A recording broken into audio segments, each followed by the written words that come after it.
Welcome back to JV Adulting. It's your host, Sarah. It's game time. Let's go. Clay, how we doing?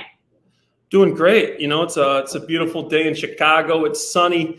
The people are outside. The city's coming back to life. It's a good time to be in Chicago. I'm over here in West Loop. I can walk out my building. I'm at Parlor Pizza Federales. I'm at all my favorite places. So, good day, good vibes. You know, can't complain. Summertime Chicago's the best, and it's almost here.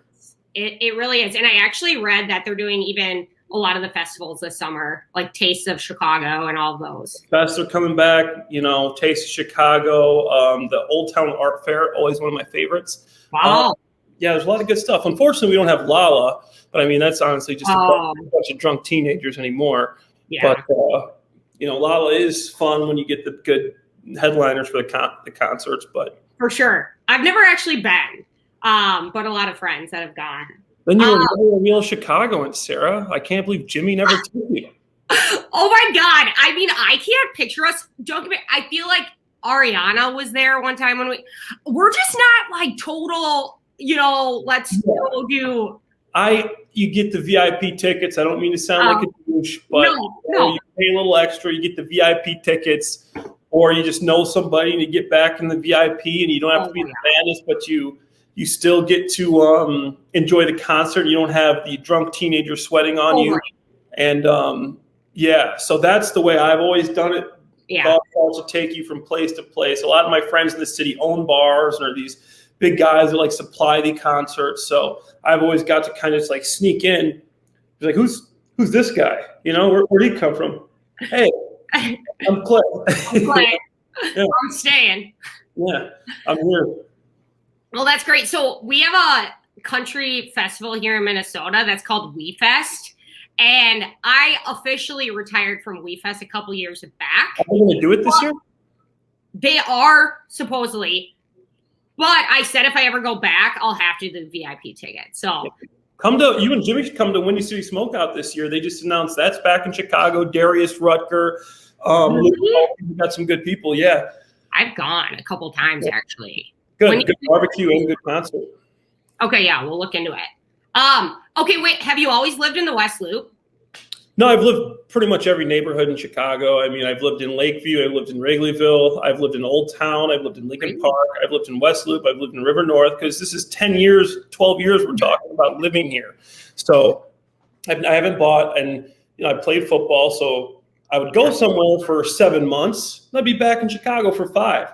So why would I rent? I just rent a place for 5 months, sublet, short-term lease, something, because my family's in the area. My dad's Waukegan, my mom's South and Dwight, my cousins Joliet. Everybody's around the area. So brother was worked at Northwestern for 5 years as an academic advisor. So this was always home base for me. Be close to the fam in the off season. Cool. What has been your favorite neighborhood to live in? I liked my last place the best, particularly because of the view is Old Town Triangle. It's basically from Old Town to Lincoln Park. It's right in that little area. Right on the park. I had the view of the lake, the view of the park. Perfect location in Chicago to go out, get a run in the park, go out to the beach. If I want to run down to Old Town and grab some beers, I'd go there. I like all the bars there except for Woody's. Woody's needs a little bit of help, but no. Woody's basement needs some help. Woody's basement, they're upstairs. I mean, I don't know about that place, to be honest. I know. I enjoy Woody's. I have fun there. Last time I was there, I had way too many shots, but, Old Town's a good spot. We actually, one of our softball teams was sponsored by Woody's. So we would go there like every Thursday. Oh, wow, that's fun. Yeah, it was super fun. Well, to kind of dig in, so I did some creeping on you. Before we get into the Bachelor stuff, I kind of just wanted to touch on just your football career and like pre-Bachelor. So I read that you wanted to play basketball in football, basketball in college, not football. Is that true? Yeah, so growing up, I was known to be a good basketball player. So you got to picture me about 100 pounds, Skinner. I was very skinny, lean. I was a point guard. I could jump. I have my school record still in high jump and long jump. And in basketball, I could dunk. Sometimes I have to duck to not hit my head on the rim. It's incredible. Pounds. So, but I was an all-state basketball player, and I had offers. I had some D1 offers, D2 offers, and I would always tell myself I'm going to go play basketball and go to the NBA. Got hurt my senior year, missed the whole season in basketball, the second game of my year. My big offers left. I still had some small D1s and D2 offers, but I'm like, why do you keep getting hurt? I don't know. It always happens. I always get shitty. It's unreal. And then at that point, my brother had got a scholarship to go play at Missouri State University the year before me in football. And so I'm like, you know what? I'm not tall enough to be like a superstar basketball player in the NBA. I am tall enough to go play football in the NFL, and I get to go to college with my brother. We were extremely close. Cool. He's 1 year older than me, so we play in the same teams. We both played the same sports. Then I followed him to college, and it turned out to be a good idea, you know? So, I mean, kudos to you, because being a walk-on as a college athlete and then playing in the NFL is a huge accomplishment, I'd say.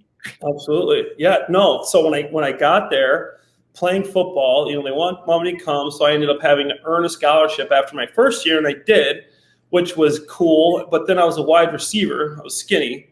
And 2 years as wide receiver. Okay. So I was a backup wide receiver, wasn't playing much. But then our two senior tight ends got hurt the same practice. They're like, we need a tight end. And they're like, Clay, you're a big guy. Like, we think you can gain weight. Would you mind playing tight end for us? So I played it in all preseason.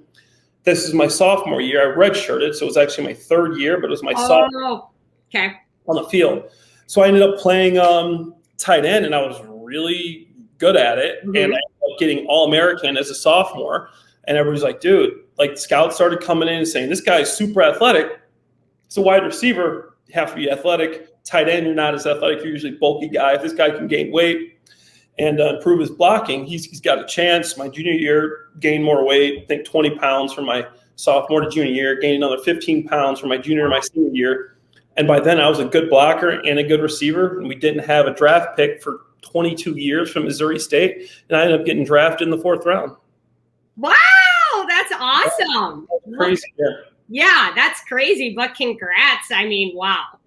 Looking back on it, I'm like, yeah, that was a lot that had to happen for me to pull that off. Yeah, for sure. God was definitely on your side there. For sure. So no new news. You have a rockin' bod. So why don't you tell us about your fitness routine? Oh, so yeah, I like obviously like people know me for fitness. Ever since football, I started training and gaining the weight. Like I said, when I was in college, I just became obsessed with it almost. And that's why I was able to gain the weight. Got it. Yeah. From there, that's where it sparked. And I'd be the guys want to go do something, drink, hang out, play some video games. Like, I'm going to the weight room. I'm going to get a second lift in so I can try to gain this weight and stay fast. That's the reason I was able to be successful and gain the weight and keep my speed and athleticism to get drafted. So since then, I've always been working out for football. And then after football, I'm like, you see a lot of guys get big because they don't have that regimen anymore, that structure that keeps you working out, you know, on this certain plan all the time, your nutritionist, your supplements, everything. I told myself I'm never going to be that guy. And it just became a really big part of my life as far as bridging the gap of not playing football anymore. Yeah. So doing more fitness and more work in the weight room than I would, more just athletic stuff. And it's fun. I have a fitness. I started a fitness company. It's called Fitness at the Park. And I didn't know that. Yeah, it's and we every Thursday we do an outdoor workout in a different park. This week we finally got we got a partnership with the Chicago Park District for the first time. So every week we had to get different registrations, but this week we finally partnered with them, and we got Lincoln Park, which we've been going out to Walsh Park. John Cole Park, but this week we actually got Lincoln Park. So we have a DJ, we have free supplements, we get sponsored by different teams, and yeah, we've had as many as like 120 people at our events, but last week was like 25. But as it gets warmer, you get more people outside. It's a really cool workout and social type environment. Okay, that's really awesome. And now that I think about it, I have like seen you post stuff on your Instagram stories, but I guess I didn't think that it was like an official organization. Yeah, it's a business. You know, we filed it. It's nonprofit and an LLC. So there's two parts to it. We do a lot of charity stuff, and we do some business stuff as well. Cool. That's great. Yeah. Have you met any ladies there, or have any great friends? A lot of chicks are wondering if you're single or not, Clay. So you better just spill the beans. Yeah. So I'm dating in the city. You know. Safe answer. Yeah, I'm dating. You know, they're off and on. You know, sometimes you have more time for that, and sometimes you're just grinding away. But yeah, I'm enjoying Chicago. You know, the single life and cool. and the dating scene. You know, seeing what's out there. Totally, absolutely. Yeah. Well, so for us chicks, what are your 3 top fitness tips or tricks? You know, a lot of the JV squad are chicks, so. Yeah, no, absolutely. So firstly, the 3 things that I have to do every workout is I have to start my workout with some cardio. If it's Stairmaster, if it's the treadmill, if it's the elliptical, whatever you do, I like to do 20 minutes of cardio, and I want to get a good sweat going before I do anything else, because your body's primed, you're ready to go. Then the next thing I do is typically every workout is I do some sort of core and glute activation, which is my favorite core workouts are planks. I love planks, side planks, front planks, single leg side planks, just different kind of planks. Planks is my secret to the whole abs and stuff. Planks, I don't want to hear that. Great for your back. And then squat. You know, for girls, guys like the girls with the legs, the core. Squat works your core, it works your glutes, it works your hamstrings, it works your quads. And I say barbell squat. Don't do the dumbbells. Get on a bar, get on a rack, and squat. You know, and then from there, you could do some of those hip glute bridges. Those are great for glutes. I'd say that's the best actual glute toning workout that there is. And then I'd say those are honestly, if you gave you 3 things. It's so funny because you're like quick 20-minute warm up. That's probably my run, and that's probably I'm like worked out today. So, but that 20-minute run's great. Totally, no, for sure. Yeah, sure. You throw some planks in there and some squats in there. Hey, that's a great workout. Yeah. Actually, I have been doing we have the Peloton app on our TV now, so it's been nice if I just go on a 15-minute run and then I'll come back and just do a 20-minute. But again, I don't have a bar or anything here at home. Yeah. So are the gyms open out there? Yeah, they are. I think that everyone still needs to wear masks until the end of May. Yeah. So I haven't had a gym membership since COVID because I work from home. It's way easy to. Yeah. There's a lot of good home workouts. You said you got the Peloton now, right? Well, we have the app.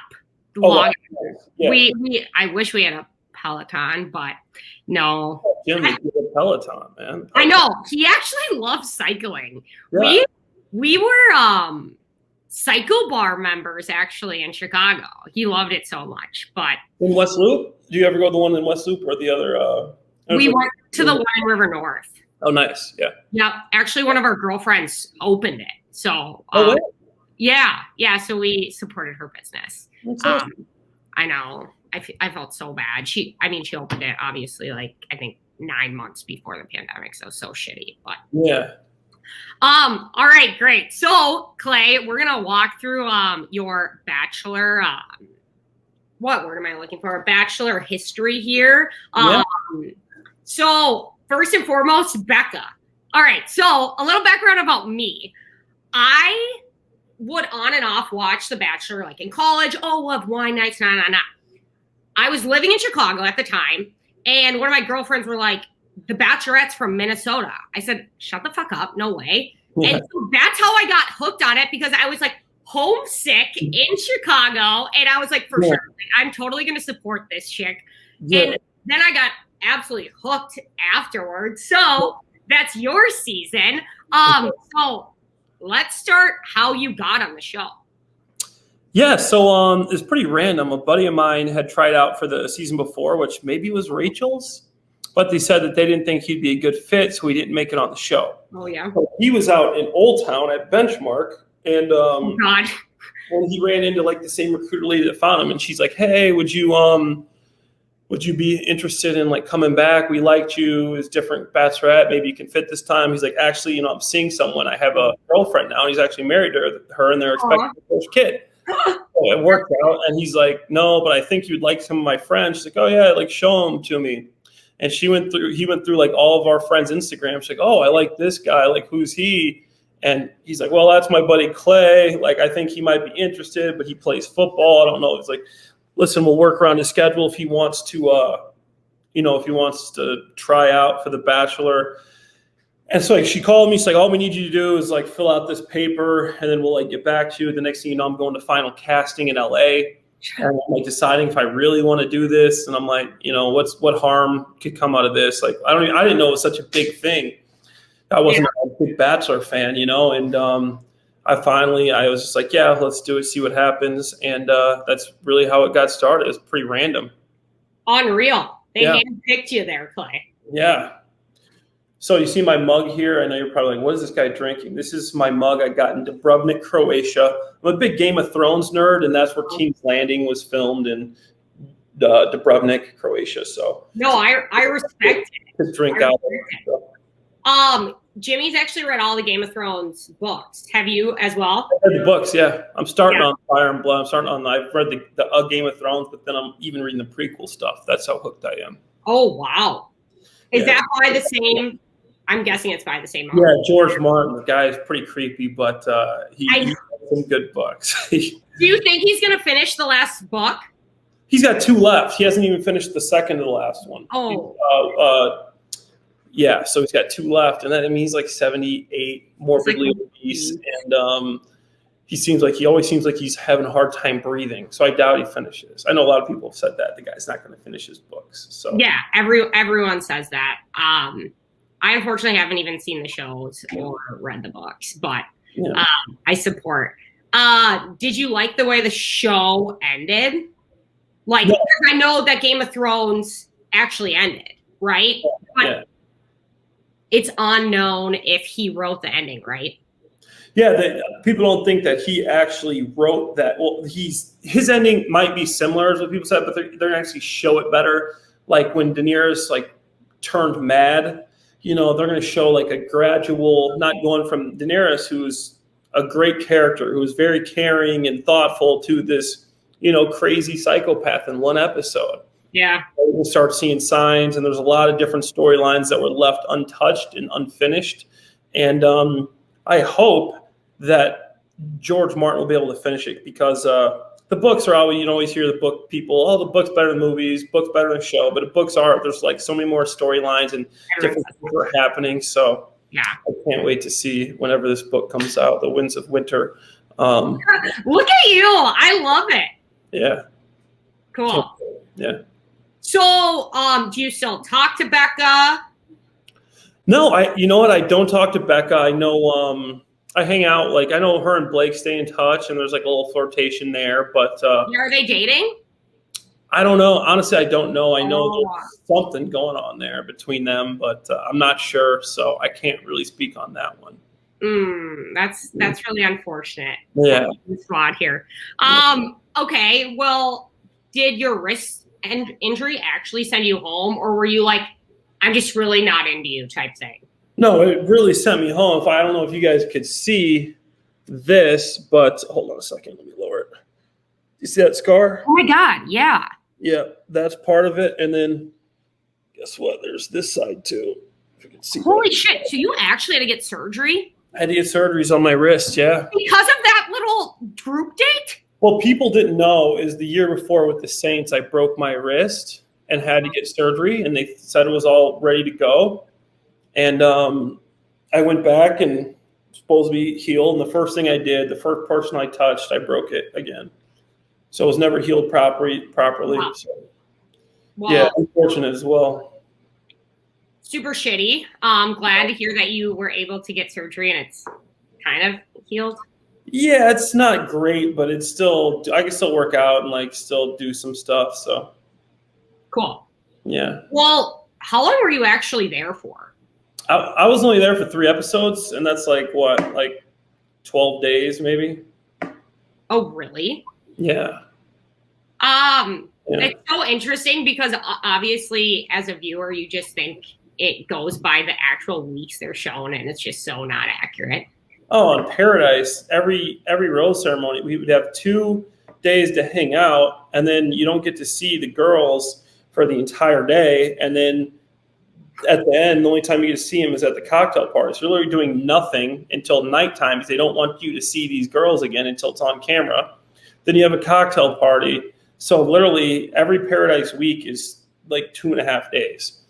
Are you serious? Paradise was only of actual Paradise was only like 22 days. But we're there like a few days before that, and we're there like a few days afterwards. Like when you're there at the end, like you take like 2 days of yourself. They're like setting all that stuff up for like the engagements and everything. Oh, yeah. But like of actually doing it was 22 days. Wait, that is so crazy. Yeah. So you're telling me you can only hang out with people 2 days a week? Of those 22 days, it's 2 days of, so 2/3 of those days. Oh, and then it's the rose ceremony. For the night for the rose ceremonies, yeah. Okay, but can't you guys stay with each other in Bachelor Paradise? Isn't there no rules on that? You can, but when you stay with, there was only a few couples that did it, but you can end up staying with each other. And the only rooms that have air conditioning there are the couples rooms. They want you to stay in there, and like literally, you're just sweating the whole time. You're sleeping. It's 85 degrees and humid. I like to be cold. So yeah, it's like this. You have to go on camera and be like, say all this like stuff that like I am willing and open to staying with this person, and like it like takes like 15 minutes every night. And then you're filmed. You're literally filmed in the room. Like they're watching you like there's several. That's so uncomfortable. Very. Holy crap. Did you hook up with anyone that we don't know about on Bachelor in Paradise? No, you only people you hook up with were the people you were dating. Well, some people you could, but it's like that would be just dumb. Yeah. But no, there was I didn't, nobody that you wouldn't know about, just the one girl. Yes. Oh yes, Nicole.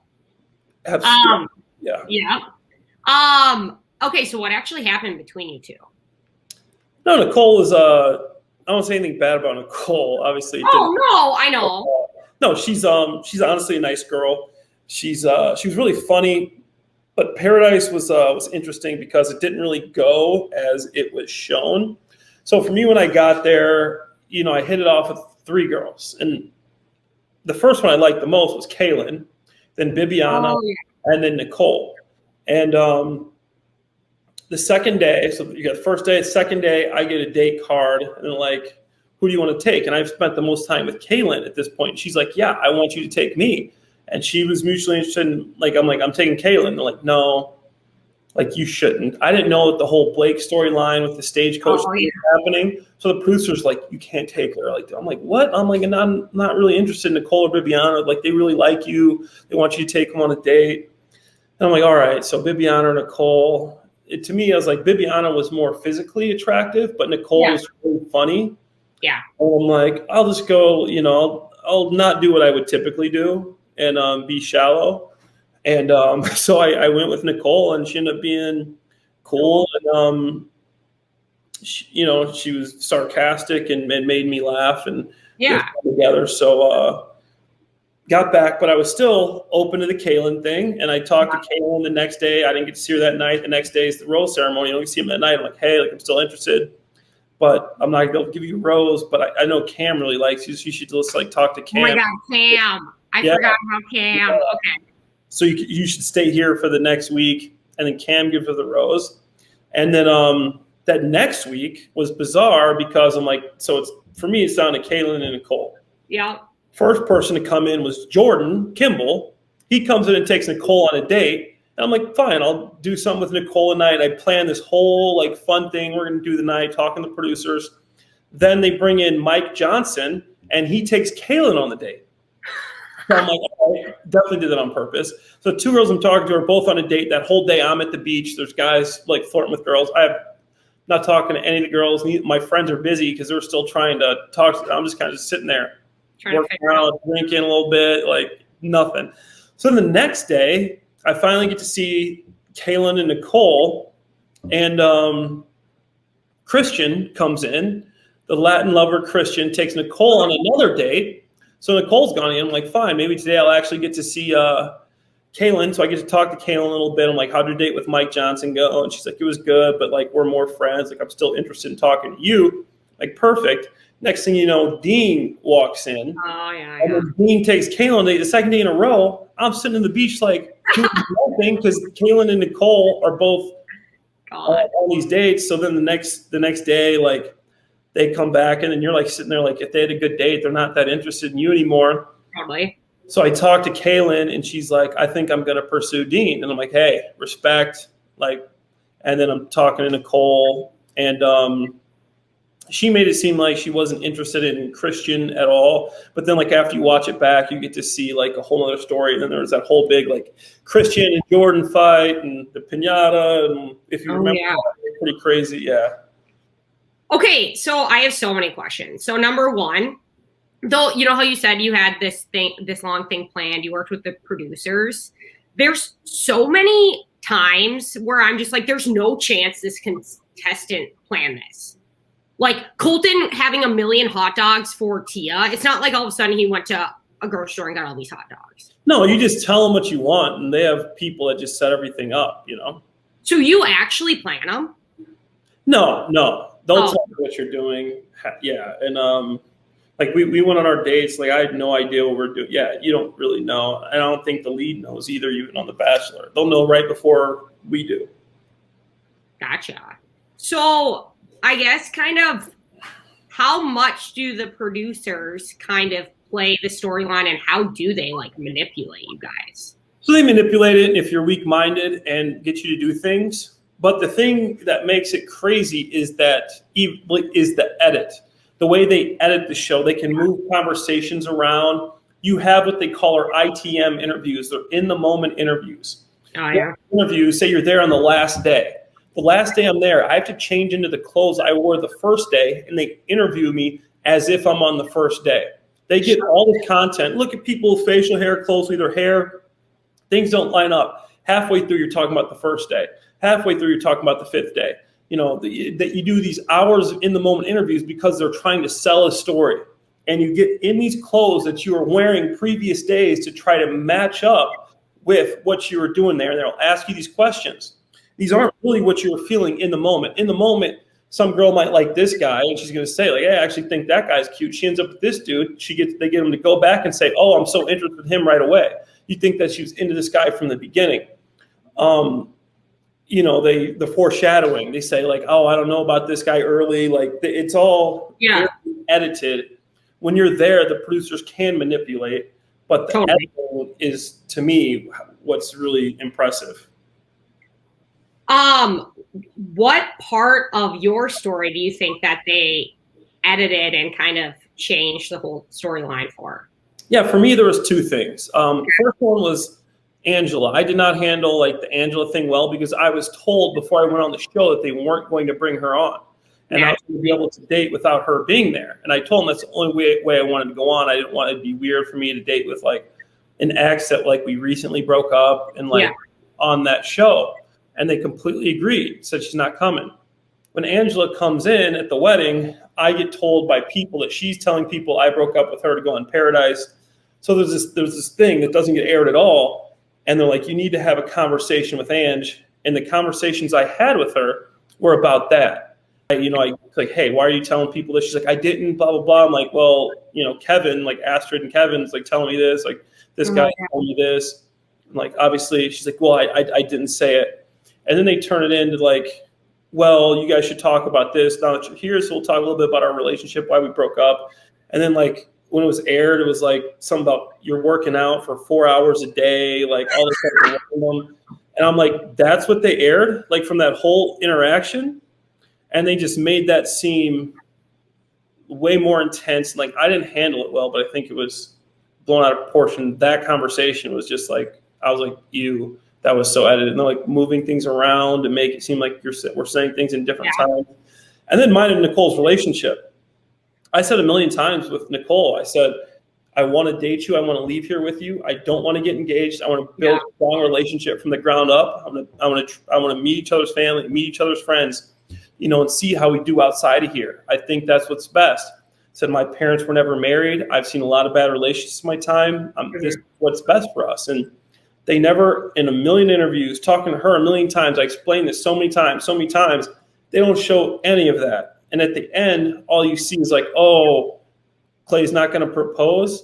But there wasn't one conversation about that at all. And it's this thing like, oh, he was going to, like, we were on the same page. Yeah. The producers got in, kind of manipulated, whatever. Yeah. And that was that. But I'm like, I literally explained this whole situation a million times. They don't show that once. And then I go to after the final rose, explain it again. And they don't show it. I know. I was going to ask you about that. What the hell happened there? No clue. And I was on vacation. Like, guys, I don't know if I'm going to be able to make the final rose. I'm on vacation with some of my college friends when I went to the Brubnik and got my mug. Oh, yeah. But, yeah, it was insane. Like, they didn't air it. I spent all this time there and, yeah. Okay, so do you ask them? Or is it just after that? I was just kind of done with that whole situation. I'm just like, okay, like obviously the way they edited it, they tried to make me out to be kind of like a lot of people. Most people saw through it, you know, like most people. Like, oh, I respect Clay for not trying, like not giving in and proposing if he's not ready. But I feel like they tried to push an narrative that wasn't real. And after that, I'm like, okay, I'm not going to deal with like people that aren't gonna, you know, just be real about it. Totally. And I feel like on Becca's season, like you had such a great edit. So probably going into that. It was like what happened. You know, I'm like, oh, this is, to me, I'm like, that's exactly like how it went.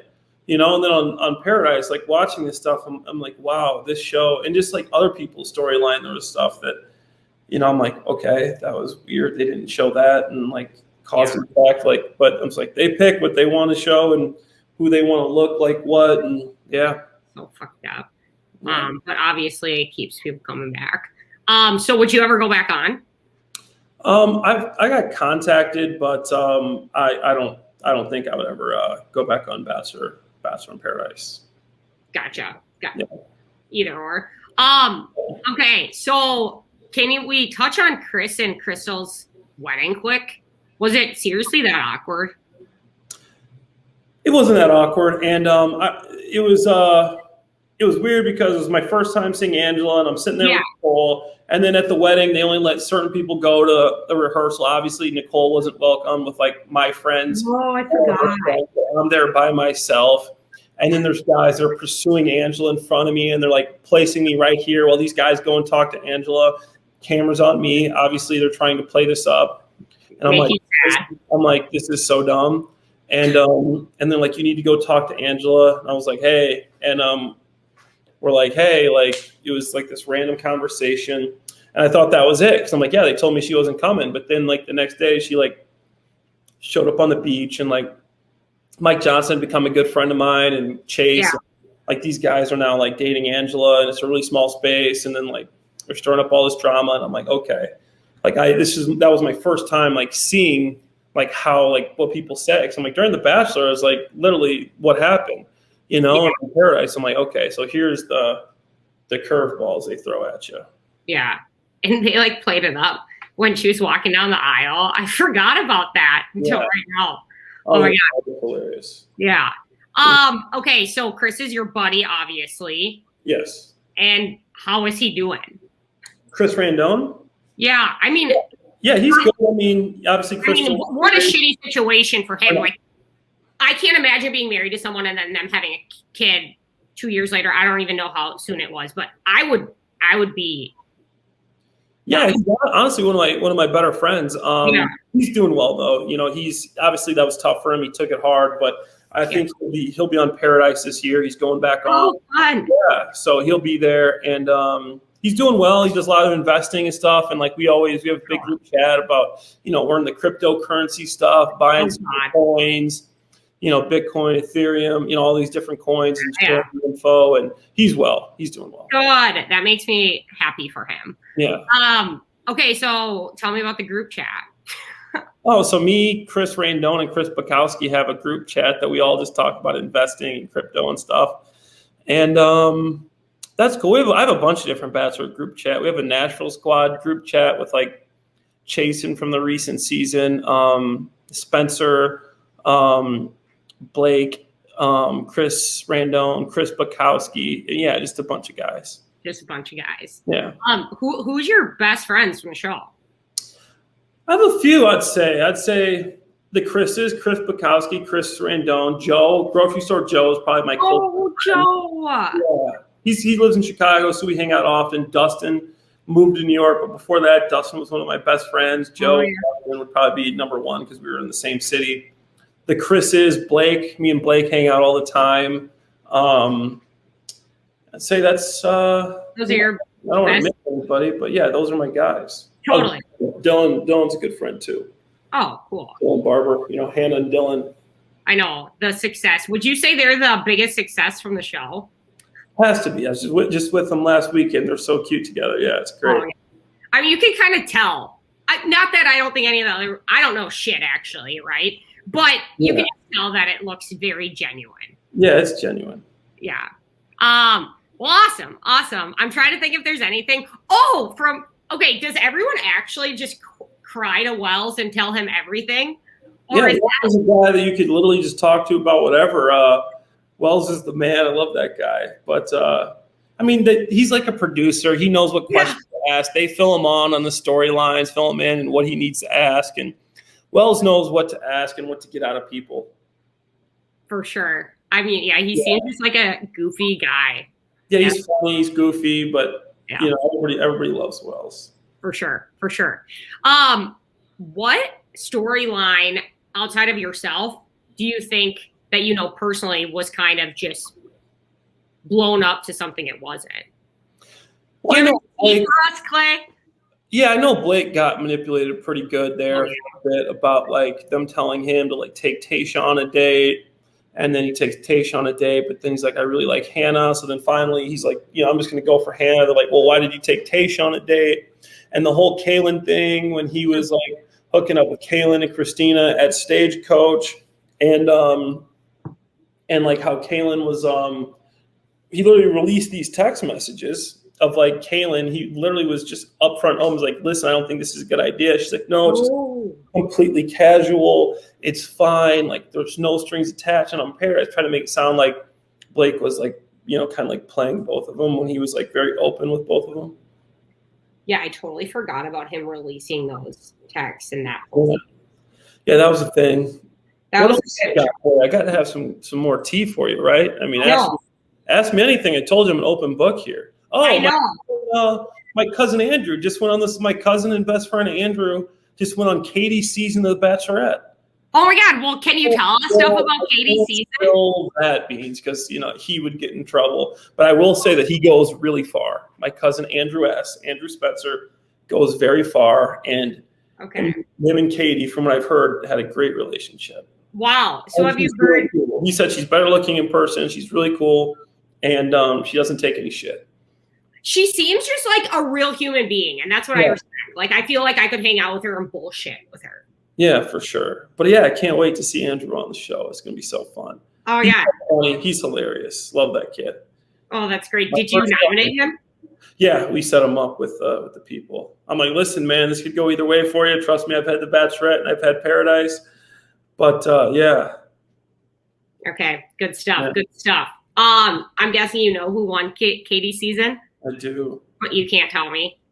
I can't tell you. Okay, that's okay. That's okay. I just wouldn't want it to come back to Drew, Yeah, no. On me,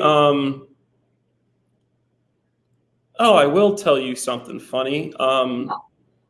So post-Bachelor, I'm in Chicago, and it's just like a friendly dinner. Like I was going to go with like Chris Bukowski was talking to Katrina, who was from Peter's season, this Lovables dancer, and they're friends with Kelly Flanagan, that was dating Peter Weber.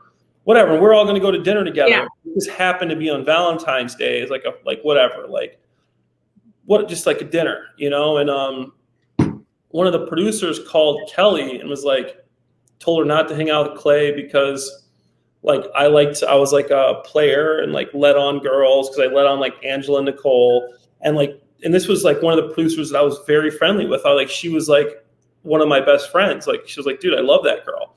And she was saying like all this stuff about me to Kelly. And then Kelly's like, me and Kelly started hanging out more and became friends. And she's like, Clay, like you're such a nice guy. Like I love hanging out with you and you're so cool. But like one of the producers told me this and after getting to know you, I'm like, wow, they couldn't be like further off. It's like, I wonder why she was saying that. And I'm like, thanks for telling me that. It's good to know. Okay, how the hell do they know if you guys were going out to dinner, number one? And why the heck would someone do that?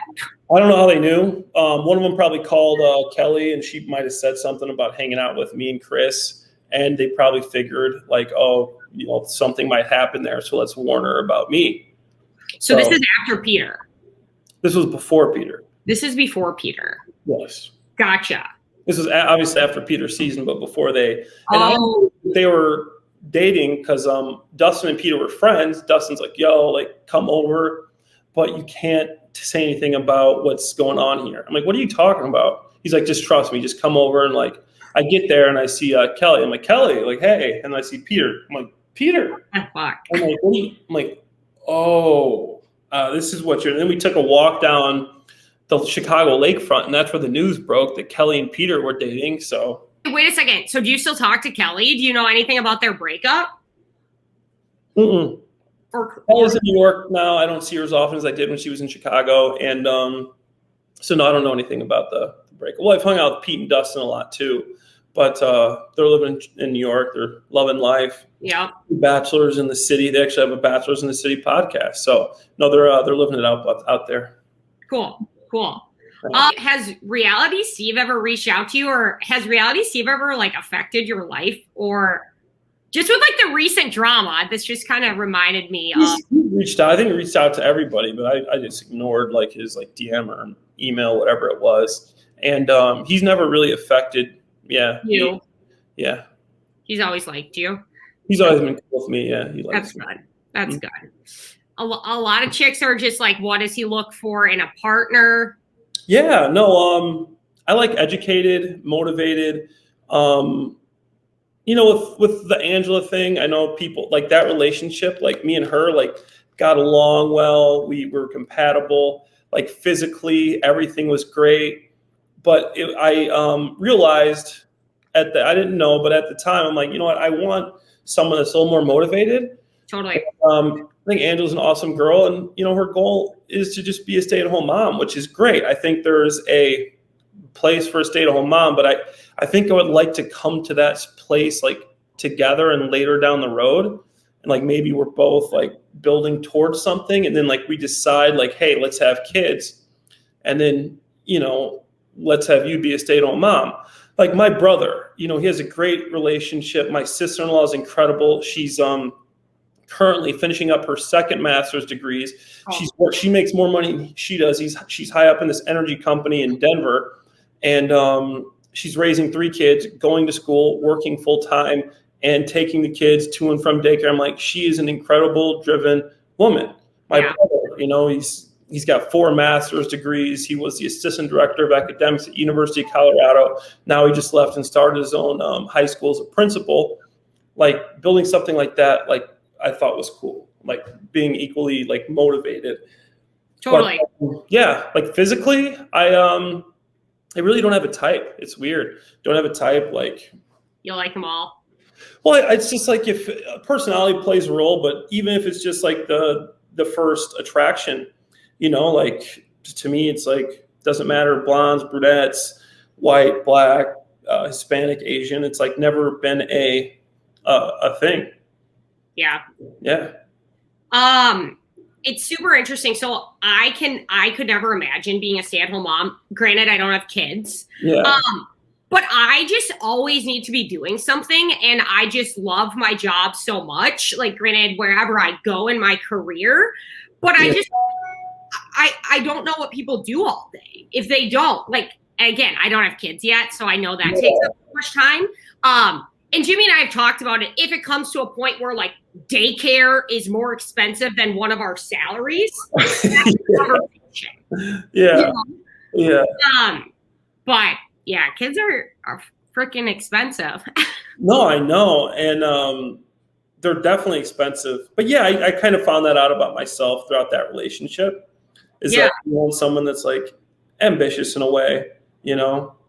And that's something. And I didn't know that from the start. It wasn't like something I knew that I would, be gravitated towards. But yeah, so that was, my last relationship, I'd say. Have you dated anyone else or casually dated anyone else in the Bachelor Nation?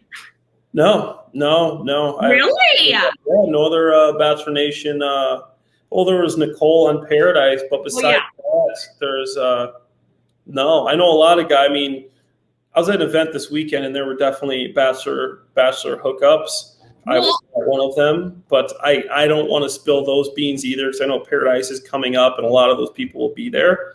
And there are people that do definitely see each other on that show. And when I was in Nashville, there was a couple Bachelor hookups, and I wasn't part of those. I'd let you know if I was, but it's not my tea to spill. Yeah. I don't know if those are going to go anywhere, but yeah, that happens. It's so interesting. Do you think the dynamic of the show in Bachelor in Paradise, and it's kind of crazy when you were talking about it, I was like, that feels so long ago, but you were the last season of Bachelor Paradise. Yeah. No, it's definitely weird. And it's you get to know these people a lot. So after the show, like you're in somebody's city and like, oh hey, like come by, and that's how it kind of happens, I feel as though you guys have like certain generations of friend groups, though. It's very like clear. I'm gonna be in this newest one because my cousin is hilarious. Like I'm I'm talking to his buddies. I'm like, dude, I've been through this whole thing before. They're like talking about the show and what happened, and like we're gonna make trips. We're gonna have so much fun and like do all this stuff. I'm like, man, this is hilarious. Like I'm reliving it all over again. So funny. We're gonna head into our coach's corner, which is like our Q&A.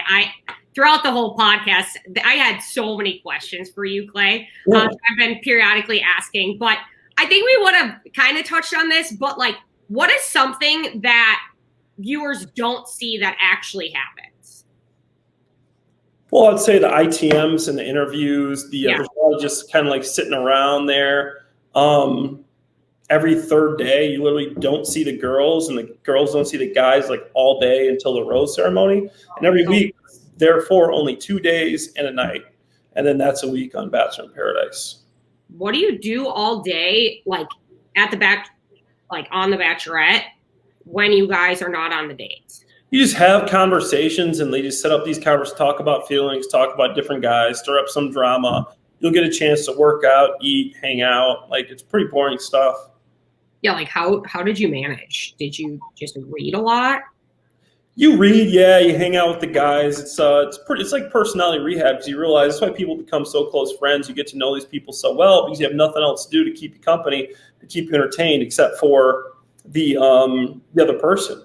So there's no phone, there's no TV, there's no music. So literally you're just all in on this person, like finding out so many things about them, because it's like all you have to do. Like you go out with friends, like you're on your phone, you're talking, whatever. It's literally, hey, you're literally just thinking about that one person. What's your favorite memory from the show? My favorite memory would be breaking my wrist. No, I'm kidding. Yep. Man, I really feel like there are none. It's I mean, you meet a lot of friends, like just meeting friends, hanging out on the beach, getting to know people. It was fun, like throwing the football on the beach. The sunsets in Paradise were absolutely amazing. Yeah. It was good. Just sitting there and like on the beach, not having your phone, no worries. Yeah. And, like watching the sunsets is something I'll always remember.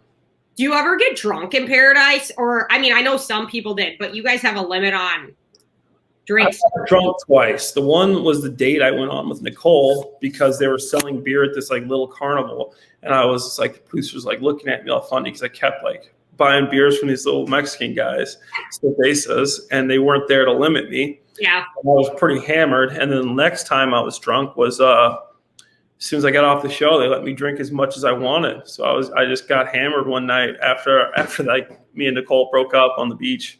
Yeah. Yeah. So do other people, like, what is the limit on drinks? That actually was asked. 2 drinks per hour. 2? If you're me, 250 pounds. If you're a girl, 100 pounds, you each get 2 drinks. I'm like, this makes no sense. Yeah, 2 drinks. Okay. Who would you say got the most drunk in Bachelor in Paradise while you were there? It was impossible to get drunk. I don't think anybody got drunk. Really? I mean, 2 drinks per, like, Demi's just got a weird personality. She's got that funny personality. Yeah, she's quirky. She's just being herself. But, like, honestly, I don't think anybody really got drunk. It's so difficult. I would plan it so you do it on the hour. So I'd drink a beer at like 3:55, and then get another one. And then I'd get another one at like 3:59. Yeah. So then I could sip this beer, then I'd have 2 more beers for like the rest of 4. So you could have like 4 beers. You could chug 4 beers and you drink 4 beers an hour if you like really planned it out. Yeah. Got another one, but they're like on the clock, like watching you. Totally. Well, so mixed drinks. I mean, for me, after I have 2 drinks, I definitely feel buzzed. But yeah, I mean, obviously, it just really depends. But okay, so how has this experience changed your life? It's you're just definitely more like noticeable when you go places. Yeah. And stuff like that. And yeah, I feel like people have this like preconceived notion about who you are based on what they saw on TV. And it's like this whole edited thing that's like, it's like looking at like basically like some person you have no idea who they are, but you think you like know them, or you've already based like so many things off of them when you haven't even met them in real life. So that's weird. It's like some people like you, some people don't, because they from some perception that they saw on you on TV. Works both ways, but it's weird. I truly can't imagine how draining that is. And then on the other side of it, you guys are probably like laughing when things come out about you guys. And it's just so not true. It's hilarious how much we talk about like as Bachelor Nation, like the Bachelor. It's like this whole funny thing. And like, yeah, I wish you guys could see like the behind the scenes like chats that we have with our boys. Like we think this like the good press, the bad press, like it's all hilarious. And like guys that people love were like, dude, if they knew the real dude that guy was, like, wow. Like people that will get edited a certain way and they're just like huge douchebags and players. People get that bad and they're really nice people. We've seen it all. And it's like people playing this perception and we'll just laugh about it. I truly can't imagine. People want to know what you think about the Chris Harrison situation. You know what? I feel like, yeah, maybe, Rachel did something wrong. Like, I don't think she's at a sorority. To me, she's at a sorority party. It was at a plantation. Yeah, maybe that's insensitive to be at a plantation. It's her sorority. I don't think she thought anything of it. She's going to a sorority party, right? Chris Harrison's like, hey, like, she's a college girl going to a sorority party. And then now Chris Harrison's racist for backing up Rachel. And now he's getting kicked off The Bachelor. To me, I think it's very overblown. And I don't think Chris is racist. I think his comments were stupid, but yeah. I don't like the whole gotcha, the whole cancel this guy for one thing. And the whole Rachel thing to me was a little ridiculous. Like, okay, she went to a plantation. She apologized. She said she didn't even think about it. And I agree. She probably didn't think about it. She didn't think this was overtly racist. She thought she was going to a sorority party. So to me, it's overblown. The whole cancel culture stuff. I know. Victim mentality. The whole thing to me just rubs me the wrong way, and I don't like any of that. Yeah, no, it's definitely been, and I'm sure you guys have been affected by it in such a different light. Not even just the Chris Harrison situation, but about this pandemic. There's not a lot to talk about, right? There wasn't TV shows on for a long time, and they were just people. We're just trying to find stuff to talk about. Yeah. No, literally, there was this huge Reddit feed that Chris Randolph sent me. I don't look on Reddit.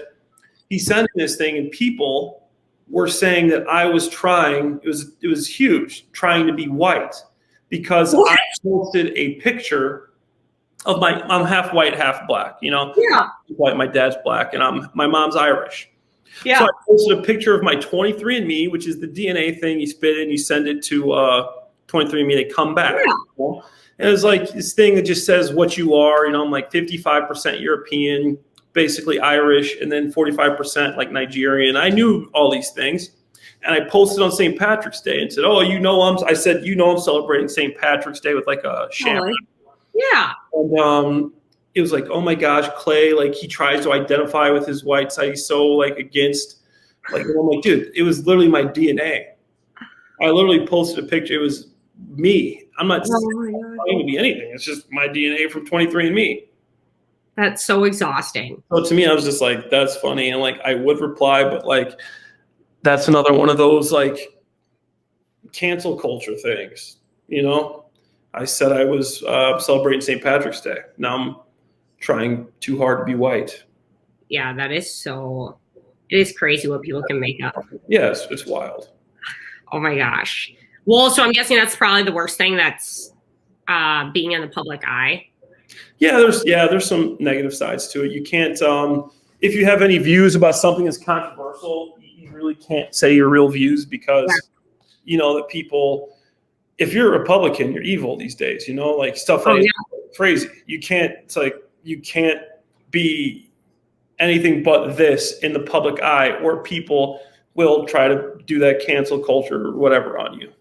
Yeah, no, I know. As a whole, just like politics this past year has been just wild. Wild.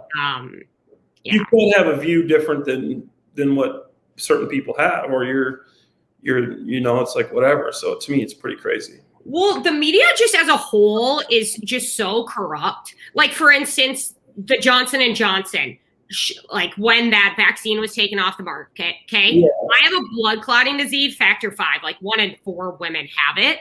And the freaking headlines everywhere is just like, blood clot caused by Johnson & Johnson taken off the market. You read it, it's 4 in 7 million people. And of course, my heart is just racing. It's just, it's horrible. I'm scared for my children. I am scared for the future generations because. Absolutely. And I mean, the whole vaccine thing, the whole pandemic thing, like I would never really speak my real thoughts on a lot of this stuff. Yeah.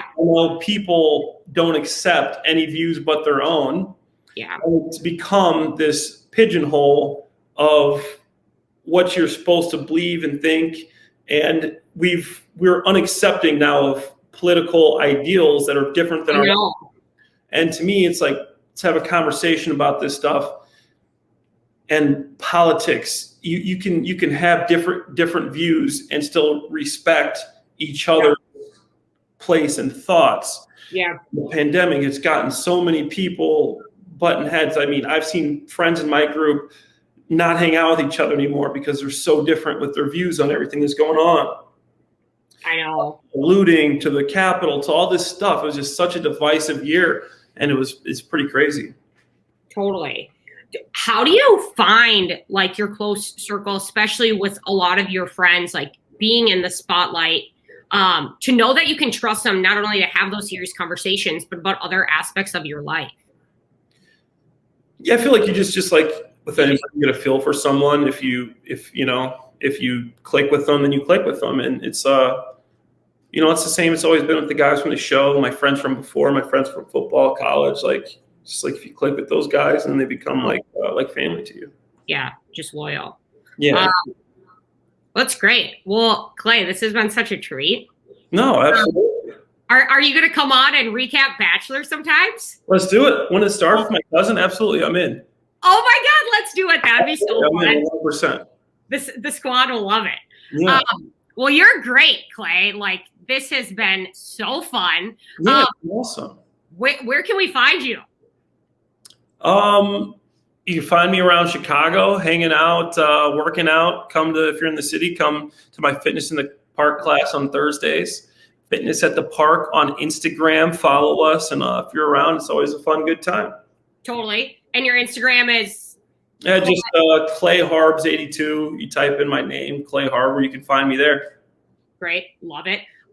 Question for people that do want to come to Fitness in the Park. Does it cost money, or is it just? We post a link on our Instagram page, and it's $10 per class. Cool. That's nothing. Okay. Yeah. Well, great. $10, yeah. Well, awesome. Well, thank you so much. Absolutely. Thanks for having me. Yeah. Thanks for listening to JV Adulting. What a great time. Please don't forget to rate and subscribe to our podcast and our YouTube channel, and check us out on Instagram. Thanks so much. See you next time.